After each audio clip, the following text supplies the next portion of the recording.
Hey Phobia fans, welcome back to Planet Phobia. Today, we'll be looking at another 5 interesting phobias. So, I hope you're having a wonderful day and keeping those phobias at bay. Let's get into it. Gamophobia, fear of commitment. Name origin, gamos, Greek for marriage. This is the fear of commitment and the fear of marriage are two separate phobias linked together, very similar, but they don't always go hand in hand. Someone may be very committed to a partner but fear the concept of marrying them. Many may see this phobia as people having cold feet, but it goes deeper than that. Most phobics would rather live the bachelor lifestyle or stay in a relationship but choose not to get married.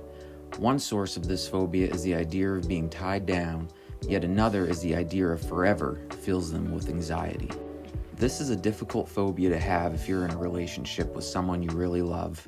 Having negative feelings about settling down and taking the next step can make your partner feel inadequate and possibly leave the relationship, making it that much harder to find your happily ever after. Hemophobia, fear of blood. Name origin, hema, Greek for blood. We've all seen movies where someone passes out at the sight of blood, that irrational feeling that fills them with dread. Their head becomes light, their eyes become dark, and soon they're passed out on the floor. These people are true hemophobes. Sufferers can react this way from the sight of their own blood or that of another's.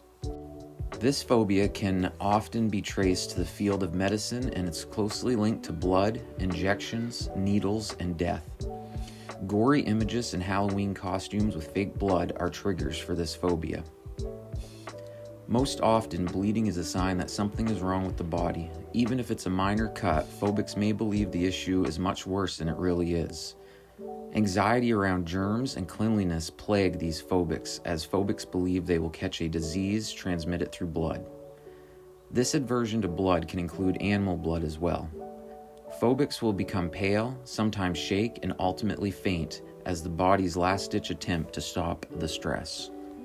Autophobia, fear of abandonment. Name origin, autos, Greek for self. This phobia is common and fills up many psychiatrists' couches. This phobia creates a strong dependency on others. This phobia can often be seen in people affected by borderline personality disorder, fearing their world will crumble down if abandoned by their loved ones. This phobia sadly can lead to domestic violence.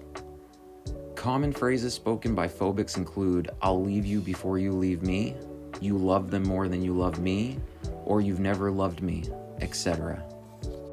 Stemming from a parent leaving or a divorce, usually at an early stage of life, the phobic fears this abandonment and the feeling of not being good enough, sadly persisting into adulthood and threatening any relationship they find themselves in.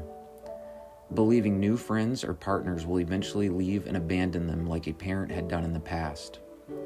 Sometimes this phobia is seen later in life as a caregiver or parent dies. This person may have supported you emotionally or financially. Now that support is gone and is replaced with anxiety and negative thoughts. Common symptoms of autophobia are anger, jealousy, avoidance, and depression. Phobics may also suspect that their spouse is constantly cheating. They may send texts and call repeatedly to check on the loved one's status, may show up to events where they were not invited, and in severe cases end up stalking ex-partners. This phobia affects one's own confidence and lack of love for oneself. Aquaphobia, fear of water. Name origin, aqua, Latin for water. People with this phobia fear the idea of drowning, gasping for air, and swallowing water, conjuring ideas of struggling and dying, ideas of encountering unknown dangers like snakes and sharks.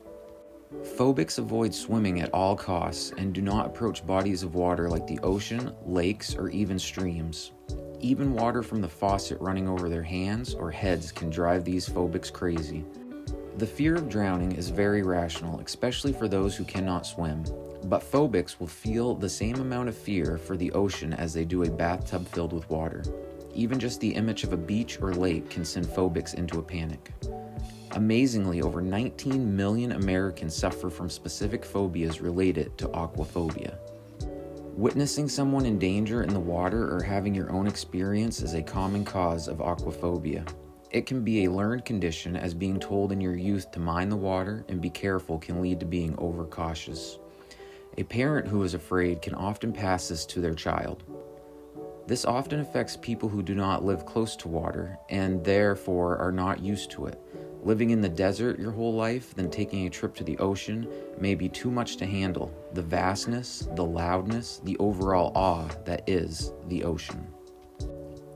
Anthropophobia, fear of people. Name origin anthropos, Greek for human. This phobia is the extreme fear of people and society, not to be confused with other specific social phobias, like fear of public speaking or fear of eating around others. Phobics sometimes fear family members just as much as strangers, impacting their day-to-day life, trying to minimize interactions with people as much as possible.